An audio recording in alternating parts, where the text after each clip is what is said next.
Hey there, everybody. Welcome to another episode of Classic Gaming Brothers. I'm Seth. And I'm Zach. And we are the Classic Gaming Brothers. We are the Classic Gaming Brothers. That's right. right. What another day and another nickel. Dollar. Oh, you got demoted. No, I got a promotion. Oh, good. We never made dollars here. What was I thinking about today when I woke up? The correction we have to make? Oh, yes, the correction that we have to make. We received a comment on YouTube, and this individual said about our episode regarding the Addams Family, you didn't mention the TurboGrafx CD game, or if you did, I just missed it. Now, Seth, what did you have to say about that? They didn't miss it. We missed it. I think I mentioned in the comment that we were going to do a TurboGrafx episode, which, spoiler alert, we already did. But not about TurboGrafx games. I think we just did it about the system. Yeah. So I think we do owe a TurboGrafx games episode where we talk about some TurboGrafx games. And I think we should talk about the Addams Family game in that episode, because that Addams Family game for the TurboGrafx is not like any other Addams Family games. No, it's not. So we talked about the Addams Family movie game that was made that got released on a whole bunch of systems, and some of the games are very different. And this is part of that family of the Addams Family movie games released that were just on a whole bunch of systems, but it is an entirely different game. It is not like any of the other ones that were released. Right. You play as a different character in it? Yeah, you play as Tully Alford, who is the villain from the movie, and you explore the house carrying around a briefcase and a umbrella that shoots lightning, shoots stars, and you just travel through the Addams Family house, and it's really weird. Like, it's just a big spooky house with a bunch of obstacles. Yeah. So thanks, Chris Courage, for coming forward and bringing the attention to us that we did miss this game. I really like when we get feedback, whether it's through email, a comment, a message on Facebook about if we miss something in an episode, because I think it's important to make sure that we are, I guess, being honest, right? I think giving the information over to you guys in the most factual way possible while still not having any facts. Yeah, we strive to be inaccurate. Yes. That we never said that we were smart or good at games. All we've said was that we were brothers. That's true. So anyway, thank you, Chris, for the comment. We will talk about the Addams Family TurboGrafx games and some other additional TurboGrafx games and the differences in the future. Not for this episode, but maybe an episode in the future. Yeah, before we get into today's episode, we are going to talk a bit about the games we've recently been playing. So Seth, I'm going to go first because I think thematically it's going to go better if you go second. Now, I've been playing Blood West, which I think I talked about a while ago, back when I think it was a demo I played, but I can't remember and I couldn't find the notes. Blood West, though, is a Western-themed first-person shooter developed by Hyper Strange and published by New Blood and released in 2023. You play as a gunslinger who was killed and brought back from the dead because the land that you are on is cursed. A Native American finds your dead body and he buries you, and you come back as a person who now wants to break the curse. And you do that through bullets. You have a pistol that you can equip. You can pick up shotguns. There's knives, there's bow and arrows. There's all sorts of weapons and such that you can use. And the game has a bit of a stealth RPG element. It does have a Quake aesthetic, but it's not really gameplay-wise similar to Quake. I would actually compare the gameplay more of like Resident Evil or Silent Hill in that there's a lot of resource management, and you have like a inventory similar to Silent Hill where you can only fit things in like a grid and things have to take up certain space, so you have to kind of arrange the grid in a certain way. It's fun though. There's also XP, so you can upgrade your character, you can gain different abilities, and it's a pretty decent game so far. I'm enjoying it. Yeah, overall fun. It is a bit spooky, I guess you can say, but it's got kind of that like action-y horror element to it. But that's Blood West from New Blood. Fun. Seth, what have you been recently playing? So recently, I've been playing Indiana Jones and the Great Circle. Now, Indiana Jones and the Great Circle was developed by Machine Games and published by Bethesda Softworks and was released in December 8th of 2024. So, the recording of this episode a few days ago. So, in Indiana Jones and the Great Circle, you play as Indiana Jones.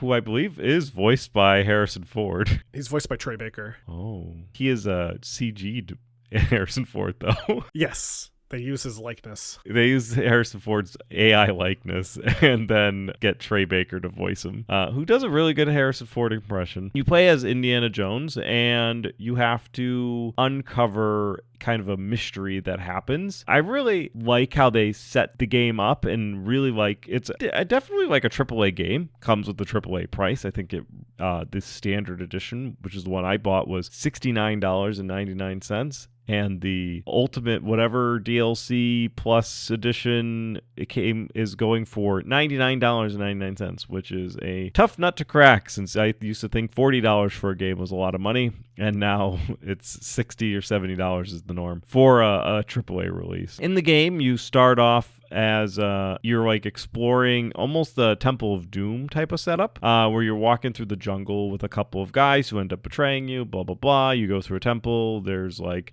traps and then a big ball and all that jazz. And then he kind of comes back to reminiscing about being chased by a boulder, and he's in his office at the school. Apparently, this event happens. It's a very brand new game, so I don't want to go too far into the details, but essentially there's a disturbance that happens at the school that you have to investigate, and you then end up having to clean up the disturbance and all that jazz. I think it's got some cool elements where it goes, so it's primarily in first person, but whenever he's talking or there's a cinematic, it goes into third person, which is really cool. So you're like in third person watching Indiana Jones like walking through the jungle, and then you like zoom in and you become Indiana Jones, and then it will like zoom out or zoom in, and you can control it while it's in third person. It's kind of cool because you're like controlling, not controlling. Like it's just a very fluid game, and it feels very cinematic, which is 100% what they're going for. There is even fact of you to play in a cinematic mode where it gives you like the bars at the top and the bottom of the screen. It's been so far really cool. It's been pretty impressive, and I've been really enjoying the story. I did have to travel in it. It cut to the map where it had the big thick line of like drawing where I was going, because I was going to a foreign destination. And one of the other things that I really like about it is that it is a checkpoint save system, but the checkpoints they save off pretty regularly. And when you go to the main menu, the like splash screen is just where your checkpoint was. So you just see your character standing at the point of the time that your checkpoint was last saved at. And when you say like continue, the menu just goes away and you just start playing from that checkpoint. So it's really cool that they kind of had the game as part of the menu screen. They really strived for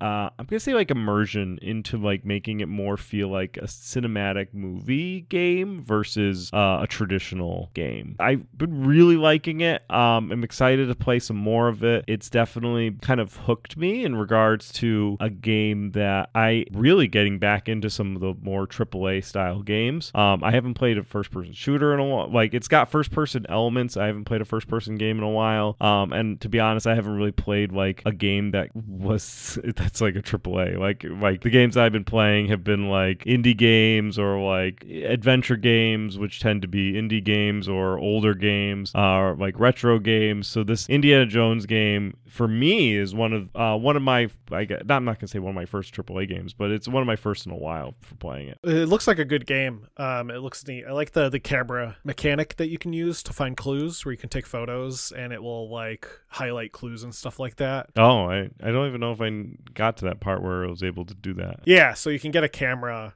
that you use throughout the game, and it's helpful for like finding clues, but you can also use it to take photos of cats. Yeah, definitely if you like Uncharted, this is probably going to be up your alley. Or of Tomb Raider is kind of adjacent, but it's definitely one of those. I mean, it's Indiana Jones, and get ready and be prepared, because we're going to talk about a lot about Indiana Jones. Yeah, this entire episode is dedicated to our main man, Indiana Jones. They named the dog Indiana. Now, just as a quick note, for any of our listeners, we are not going to cover all of the Indiana Jones games. There's a buttload of them. There's more Indiana Jones games than there are Addams Family games, but we're covering a good selection of some of the official and even a couple non-official Indiana Jones games. So if we don't talk about some of the ones that you like, maybe send us an email and maybe we'll do a follow-up episode where we'll talk a bit about the other Indiana Jones games that we didn't talk about. But we're going to cover a good amount today. But before we do, let's get into the history of Indiana Jones. Indiana Jones and video games in many ways function in tangent with each other, largely due to when the movie came out. The earliest game only came out a year after the film, and future games would of course follow. The first movie in the franchise, Raiders of the Lost Ark, was released in 1981, directed by Steven Spielberg, with the script written by Lawrence Kasdan and a story by Philip Kaufman and George Lucas. This film was definitely destined for success. Now, the original idea, for those who don't know, of the movie came from George Lucas a bit after he completed American Graffiti in 1973. Lucas had always been a fan of serials, specifically film serials like Buck Rogers and Flash Gordon. Oh, not like Fruit Loops or not like Fruit Loops. Oh, he might love Fruit Loops. He looks like a guy who loves his Fruit Loops, but no, he liked film serials. He also liked action B movies such as films like The Secret of the Incas. Lucas would begin drafting an idea for a kind of bigger budget B movie that he called The Adventures of Indiana Smith, which would have featured an archaeologist who was named after his dog. Later on, though, in the 1970s, Lucas got distracted by a little movie called Star Wars, and he had to put this idea for Indiana Smith on the back burner. Now, a friend of his, Philip Kaufman, had learned about the project, and they were both kind of interested in coming up with this story together. Now, Kaufman would contribute a few ideas to this Indiana Smith character. Specifically, he wanted to focus the story on the Ark of the Covenant, and he wanted to make the villains the Nazis. Lucas had actually asked Kaufman to direct the film because Lucas himself was busy with Star Wars. So he was like, I can't shoot this movie. Hey, Kaufman, do you want to make this movie? However, Kaufman was busy filming another movie, The Outlaw Josie Wales. Now, when Star Wars debuted in theaters, Lucas decided to take a trip to Hawaii with Steven Spielberg, mostly because he was incredibly anxious about what people thought of Star Wars and wanted to hide out in Hawaii. Well, there's no internet back then, so if Hawaii didn't have Star Wars, he didn't need to worry about it. That's true, and also he can relax. While in Hawaii, they talked about their future ideas, and Lucas told him about his idea for Indiana Smith. And after some discussion, Lucas would eventually ask Spielberg to take on the project. Spielberg would bring in Lawrence Kasdan to write the script. Together with Lucas, they would begin finalizing their idea for the movie. One big change was the name Indiana Smith. Spielberg hated it, as do I. It's not a great combination of names, and for Spielberg, he felt it sounded like Nevada Smith, a character played by Steve McQueen in the Western film of the same name, which is probably where George Lucas got it from. Quite possible. Because George Lucas, like, as we mentioned earlier, serial movies. And Westerns, yeah. So they decided on the name Jones. They also changed Lucas' vision for Indiana to be a kung fu practicing playboy who funded his lifestyles with what he finds on adventures to changing him to be an archaeologist and a professor. So thank you, Steven Spielberg. This is just a tangent that I want to go down. George Lucas has a lot of great ideas. He definitely needs somebody to tell him that his ideas are not super great and that they need just a little refinement, and you could make gold. Using gold as the analogy, George Lucas would be the man panning for gold and finding a chunk of gold that looks ugly and being like, oh my god, I'm rich. And Steven Spielberg's the man that says, let's clean that up a bit before we actually go try to sell it. 100%. But George Lucas is really good at knowing where to pan for gold. Yes, exactly. And that's a skill. That's definitely a skill by itself. Now, casting was a big concern as they wanted to find someone who'd be perfect for Indiana Jones. Some ideas that were considered were Bill Murray, Steve Martin, Chevy Chase, David Hasselhoff, and Tom Selleck. Tom Selleck is Indiana Jones, though. That would have been an entirely just a different vibe. And we almost got it. I know. Tom Selleck would almost land the role. Tom ended up having a contract for filming of the TV show, Magnum P.I., and he would have to drop out of the role 1 week before filming, with Spielberg and Lucas unable to have him released for his contract. Coincidentally, the actors' strike would happen in 1980 and delay Magnum P.I. for a few months, so Tom Selleck could have still been Jones. But the other choice for the role was Harrison Ford. Now, Spielberg loved Ford, having seen The Empire Strikes Back. George Lucas was concerned, though, because he didn't want to be the director known or the producer known to always put Harrison Ford in his leading person.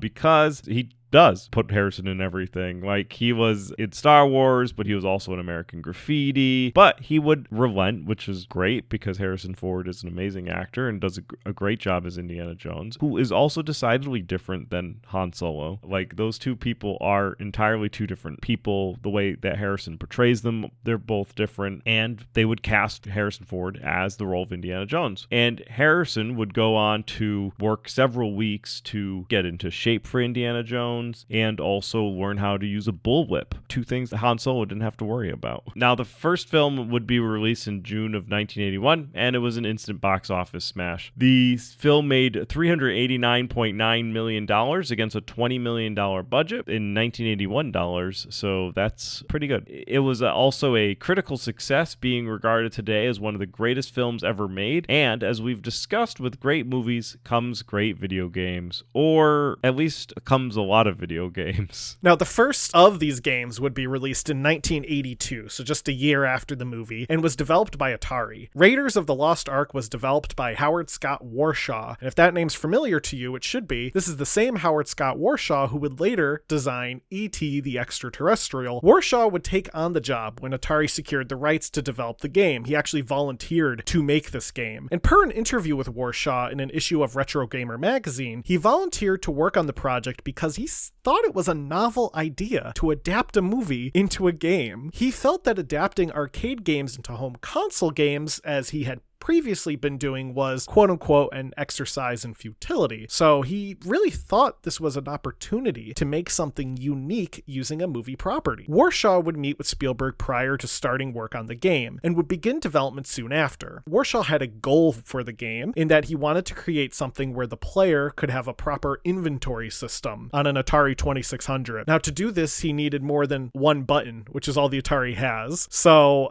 he decided he was going to utilize both Atari joysticks. So when you play Raiders of the Lost Ark for the Atari 2600, you need to have two Atari joysticks, not for two players, but so you can use both of them so you have enough buttons. He also would utilize the in-game timer to allow for the game to change the longer you played it. The game would release on an 8 kilobyte ROM cartridge in November of 1982. Much to Warshaw's annoyance, the Atari marketing team would include hints for the game in the manual. Warshaw felt it was counterintuitive to game design, and he was quoted as saying he really didn't see the point of having this elaborate game if people could just open up the manual and go right through it. However, he later has kind of recanted that belief and said that he really wish the manual was more detailed because he believes that players tend to prefer having the choice to use a manual or not. So he thinks it's better to give a player more so that they can just opt out to not use it, but if a player wants to use it, they'll have everything there, which is fair. I mean, that's kind of how I sometimes play games. You know, I sometimes go into a game being like, I want to play this game, but it's bothering me, so I'm going to open up a walkthrough. And other times I play a game and I play it completely blind, not even knowing any details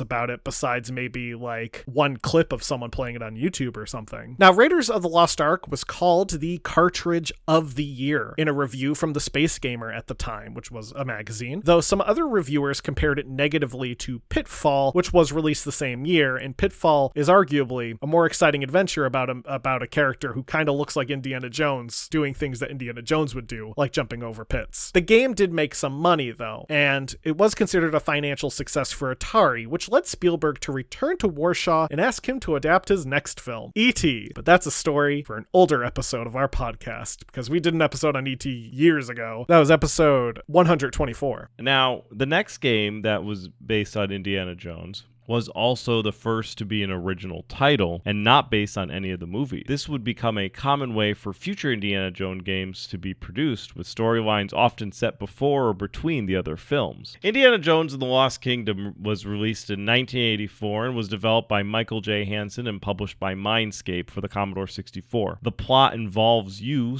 as Indiana Jones, solving puzzles in 6 levels to discover secrets of the titular Lost Kingdom. It's an odd game. It plays vaguely like a platformer where you control Indiana Jones. You solve various puzzles like collecting numbers in an icy level, and there's always an icy level, and bringing them to a blocked area, exploring a maze with weird creatures that kind of look like the flying spaghetti monster, fighting birds with your whip, and when you hit them, they turn into butterflies, or this one stage where you are attacked by multicolored balls and you have to organize numbers in a certain way. All of this doesn't sound like an Indiana Jones game or movie, and really just sounds like some sort of horrible hallucination that Indiana Jones or Harrison Ford is going through. Now, you may say, well, Classic Gaming Brothers, surely this game helps you figure out these puzzles. No, in fact, it doesn't. The game doesn't provide any information how the game is played. The idea is that you have to use your own logic and intuition to solve the puzzles. The manual does provide some clues, though each clue is a hieroglyphic that must be read and used a special pair of glasses that can decipher the true meaning. You can also call the clue hotline to get a pre-recorded hint. Now, despite the confusing sounding nature of the game, it scored well. It was ranked at number 10 in the UK sales chart for the Commodore 64. One review from Commodore Power Play noted that it may be enjoyed by people who could sit for hour after hour enjoying the challenge of figuring out puzzles, though noted that other players may require some aspirin. Another rough review came from Info64, which said packaging, marketing, concept, and intended cinematic associations fail to translate into a satisfying product. The game is boring, roughly animated, and sure to disappoint Indiana Jones fans. The better title should be Indiana Jones in the Kingdom of Lost Causes. Now, the same year, 1984, Indiana Jones and the Temple of Doom hit the theaters. And so naturally, in 1985, there were a ton of video games based on it. One game was a Czech text adventure for the ZX Spectrum, released by Františka Fuka. Fuka had previously released a game called Poklad, or Treasure, for the ZX Spectrum, so he was familiar with the system. His game, Indiana Jones a Kremścieżka, is a rather unique game for a film adaptation because Fuka hadn't seen Indiana Jones and the Temple of Doom when he began working on it. He based the plot off of the first Indiana Jones movie, so he really made Raiders of the Lost Ark but called it Indiana Jones a Kremścieżka, which is Indiana Jones and the Temple of Doom. And later on, he would make other games, Indiana Jones 2 and Indiana Jones 3 in 1987 and 1990, respectively. And these were pretty decently received Czech text adventures. The first game had a total of 30 locations, and you had the ability to die in 10 of those locations. So you could die in 1/3 of the game. That's exciting. On the more authentic side of things, Atari would release an arcade game under the Indiana Jones and the Temple of Doom title, which saw release on the arcade, the Amiga, the Amstrad CPC, the Apple II, Atari ST, C64, MSX, ZX Spectrum, and MS-DOS. The ports would release through 1987 to 1989. So the arcade game came out, and then the ports came out a few years later. You play as Indiana Jones, and you must infiltrate the lair of the Thuggee cult from the film. You are tasked with rescuing captive children, escaping guards, and recovering the Sankara stones. And the stages repeat. So you save children, escape guards, recover stones, repeat. And you just keep doing this over and over again because it's an arcade game and it never ends. And then when you die, it gives you a high score. The game did combine, though, platforming and fighting. On the release of the game, it was considered the 4th most successful upright arcade unit in December of 1985 in Japan, based on a report from the Game Machine magazine. The ports were also praised, though the C64 version received only 1.5 stars from Allgame and was called a quote-unquote major disappointment. The NES saw a version kind of based on the arcade game released in 1988. The release actually has a bit of controversy with it due to the fact that it was at first published by Mindscape in 1988 and was licensed to play on the NES, so it came out in a standard gray cartridge. Then Mindscape lost the license. It went back to Tengen or Atari, and they put out an unlicensed black cartridge of the game. So there are 2 copies of it that float around, a gray cartridge and a black cartridge. They are identical versions of the game. They just are published by 2 different people, and one of them is unlicensed. Pac-Man has a similar thing where the Pac-Man port originally had a licensed version that came out, and then it had an unlicensed version that came out, or vice versa. It's always fun with stuff like that. Now, the NES version of the game is played a little differently from the arcade. You're provided more weapons, you can also jump, and after traversing through 12 levels, you're able to recover all of the Sankara stones, as opposed to collecting 1 stone at a time and then repeating the process. So the game is more of a linear structured game. However, despite the arcade game being relatively reviewed well, this game did not get reviewed well. It was considered difficult and glitchy, with one review from the Raider.net noting that whenever you jump, no matter the direction you face, you jump down. And this is awkward because you're trying to climb through a lot of this game. Other reviewers noted that the graphics were recognizable, but just they weren't good. Skylar Miller of Allgame called it a quote-unquote passable effort, which I want that on my tombstone. Don't worry, you'll get it. Rest in peace, passable effort. Now, skipping ahead a bit, when the Last Crusade film was released, of course that meant we got some additional games. There were 3 different games based on the Last Crusade, and each plays a bit different and are not based on each other. Indiana Jones and the Last Crusade, the graphic adventure, was developed by Lucasfilm Games, and I believe is one of the first games developed directly by Lucasfilms. I think you're right, yeah. And it was released at the same time as the movie in 1989. It's an adventure game and built in the Scum engine, so it plays similar to other Scum games like Maniac Mansion or Secret of Monkey Island, though notably it's the first to include a look and talk as verbs. I think I've tried playing this a little bit. I really need to get into the Indiana Jones, the 2 Lucasfilm games. Yeah, this and Fate of Atlantis. I've been interested in both of those. The Indiana Jones and the Last Crusade, the graphic adventure, does have a unique quality in it that it can be beat in different ways, as you have different type of point systems called the Indy Quotient. This system would retain whenever the game was restarted. You could obtain a maximum 800 by solving puzzles using alternate solutions, though reviewers would note that this was a difficult task as some alternate options for puzzles were rather difficult. When you bought the game, it came with a copy of Indiana Jones's father's Grail's diary, and this diary was necessary for solving puzzles, such as helping with identifying the Grail. Indiana Jones and the Last Crusade, the graphic adventure, was very successful. It sold over 250,000 copies and received rave reviews, with Computer and Video Games giving it a 91% and Dragon Magazine giving it a 5 stars out of 5, and Amiga Power ranking it as the 28th best game of all time. Yeah, the game was popular enough it actually spawned a sequel, or at least a second Indiana Jones adventure game, and that was Indiana Jones and the Fate of Atlantis in 1992, which again wasn't based on a film. This is another one of those Indiana Jones properties that is just its own story. However, it was almost based on a rejected script called Indiana Jones and the Monkey King, which was drafted by Christopher Columbus, not the explorer, but the guy who would go on to direct Harry Potter. The game was written by Hal Barwood, who had previously worked on films like Arthur, Corvette Summer, and Dragon Slayer as a writer, and he also had a hand in writing Jaws and Close Encounters of the Third Kind, but he was uncredited for that work. Fate of Atlantis was also built in the Scum engine, though it is a slightly revised version of the Scum engine, as it was now 1992 and not 1989. Fate of Atlantis would be about Indiana Jones looking into the history of Atlantis, and also the Nazis are involved, because they're always involved. To help write the story, Barwood and his co-writer Noah Falstein would actually get access to the library at Skywalker Ranch. Skywalker Ranch is George Lucas's compound that he, I believe, lives on, but also is a production studio. It's big. It's not just like a house. It is like many houses. It's a compound. Yeah.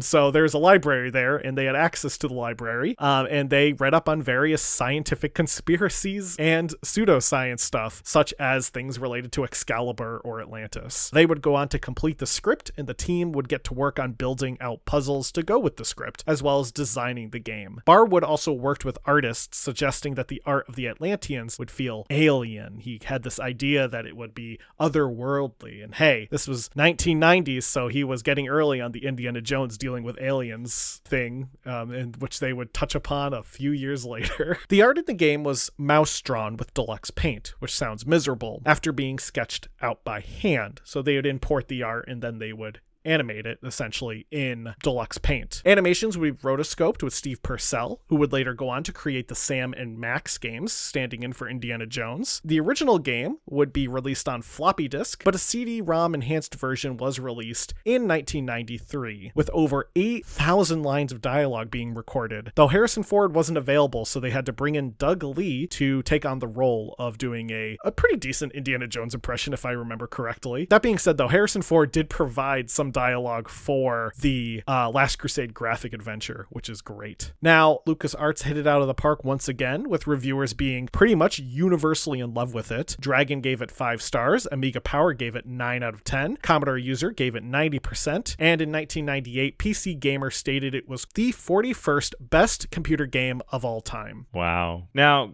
we mentioned that there was 3 games based on The Last Crusade, so let's talk about the other 2. Going back in time, another game based on The Last Crusade would be released in 1989 by Tiertex. It was not an adventure game, because they already did vote of those. It was an action game. So, where the adventure game was called The Indiana Jones and the Last Crusade, the adventure game, or the graphical adventure game. This one was called Indiana Jones and the Last Crusade, the action game. That'd be great if there was like a real-time strategy or some like Indiana Jones and the Last Crusade puzzle game. Yeah, they should have just kept doing them. Indiana Jones and the first-person shooter game. This should be Indiana Jones and the Great Circle, the first-person shooter game. Now, Indiana Jones and the Last Crusade, the action game, is an action platformer where you play through the plot of the movie, including starting out in flashback sequence where you play as a young Indiana Jones, which happens in the movie. He's on a train and he falls into a pit of snakes, which is why he hates snakes. The game was released on a ton of systems such as DOS, Sega Genesis, Master System, Game Gear, Game Boy, the C64, and the NES. However, it wasn't the only Indiana Jones and the Last Crusade game that was released on the NES. Weirdly enough, another Indiana Jones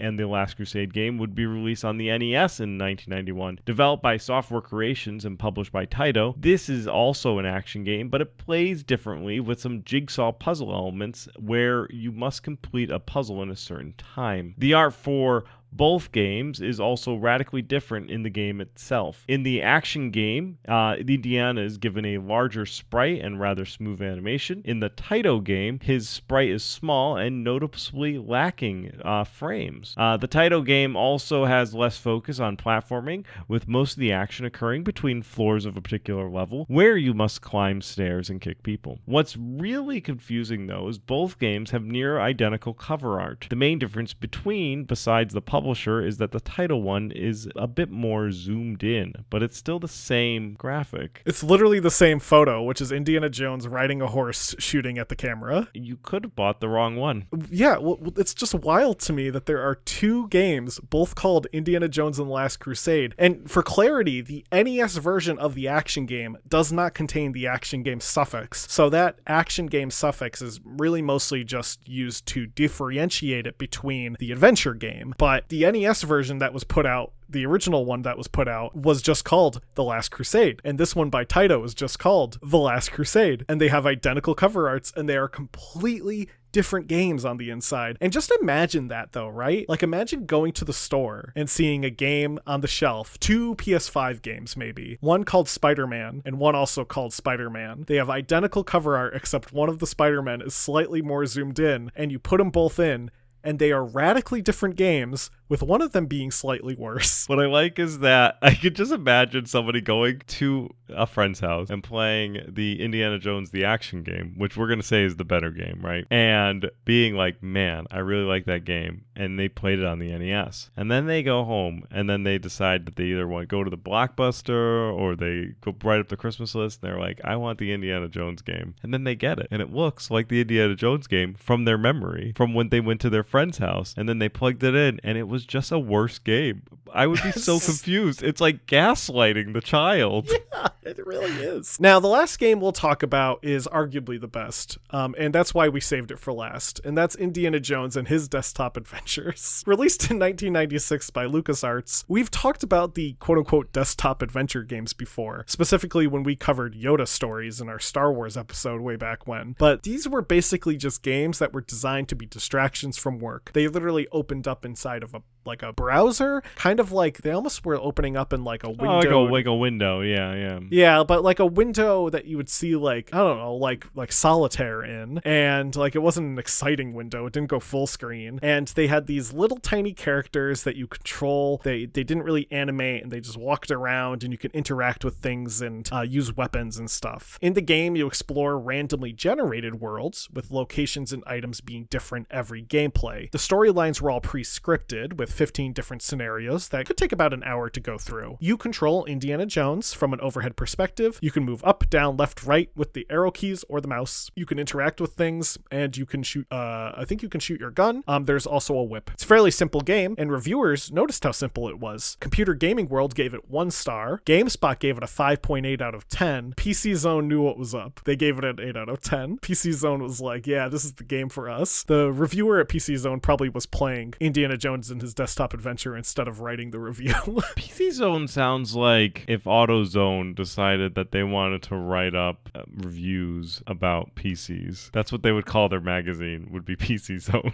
Yeah, probably. There's obviously more Indiana Jones games out there. We've really only scraped the surface of this deep barrel of Indiana Jones. There were more adventure games put out. There was a couple of 3D games that were introduced. The Last Crusade games and the Temple of Doom games, those are all different on all the various platforms, so some play very differently than the others. For the most part, this is kind of a primer into the world of Indiana Jones video games. And who knows, maybe we'll do, as mentioned at the beginning of this episode, a follow-up where we'll talk about maybe some of the 3D Indiana Jones games. If people are interested, certainly let us know. But that will do it for our Indiana Jones games. Obviously, they're still coming out, with Great Circle literally just put out a few days ago, and it seems like they haven't slowed down. Like, I think there's some times when Indiana Jones games weren't great, but there's some times when they were great. And it sounds like the Great Circle is living up to some hype and expectations. Now, getting into our retro rewind, Seth had me play Harvester for the PC. This is a weird horror 1996 point-and-click adventure game. I swear we talked about Harvester before, and I don't remember why, but I tried to go through the notes, and I just couldn't find it, but I think the notes thing was just acting up. It's a game that was developed by DigiFX Interactive. You play as an 18-year-old guy who wakes up in the town of Harvest, Texas, and you have no memory of who you are, why you're there, or who the people in the house that you're living in are. Like, you go into the living room, there's a child watching TV, and this child is like, oh, you're awake, and you're like, who are you? And the child's like, I'm your brother. And then you go into the kitchen, there's a woman, and you're like, who are you? And she's like, I'm your mother. And like, also the world is different than you remember because everything is now 1950s, and your character was not from the 50s. Also, everyone's just kind of mean. Like, everyone just has an attitude about them. It's like people are just weirdly hostile to you. It's a strange game. And it's also a pretty violent game with some kind of esoteric elements to it. One example of how it is violent, it's a point-and-click adventure game, but one of your click options is just a punch. And you can beat up anyone in the game and murder them, including the child brother. You can murder literally any character in the game. If you do murder an important character, I believe they're replaced, though. I didn't try it, but they get replaced with like a stand-in who allows you to like complete the game even though you've murdered someone that was crucial to the game. So there's obviously some like satirical odd elements to it. It's just a strange game. I don't know if I'd consider it a bad game. I just think it's weird, and I don't know if it necessarily holds up. It's strange. If you like really strange games, maybe give it a try, but if you don't like strange games, I would say pass. And if you don't know if you like strange games, give Harvester a try. Yeah, or watch a video. You'll find out real quick whether you like strange games or not. That's for sure. That's for sure. Now, next week, Seth, I want you to play Iron Man / Exo Manowar in heavy metal for MS-DOS. Thank you for that. Now, Zach had me play Iron Blood, which is a side-scrolling action game released in 1996 for MS-DOS, developed by Family Production and published by Microforum International. You can either play as a red robot or a blue robot, and they have different weapons, but I only was able to figure out how to punch, which was the alt button, and then control was the jump button, and you had to like use your arrow keys to move forward and stuff like that. It's a traditional DOS weird keyboard layout. The music has a techno bass type music that was fun. It made you feel like you were a really strong killer robot. One of the issues I had was that I only really could figure out how to punch. I also figured out out how to shoot my rocket backpack off at inconvenient times. So I would be punching somebody, and then I would launch my rocket and drive straight at them. And unlike Rocket Knight, who kills all the bad guys when he does that, the robot that I was playing, who I think his name was Ted,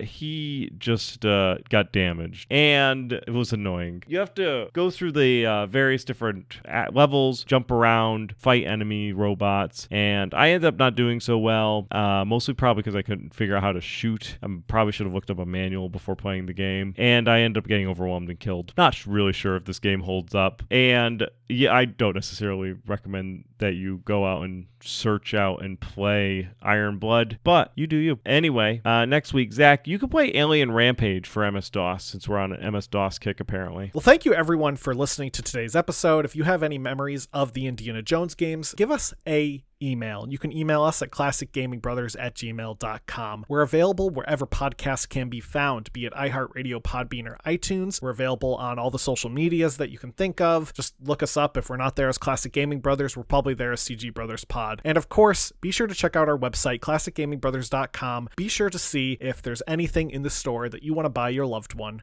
for this holiday season. With that being said, Seth, am I forgetting anything? Don't play games like my brother. And don't play games like my brother. I've been Seth. And I've been Zach. And we've been the Classic Gaming Brothers. That's right. That's right.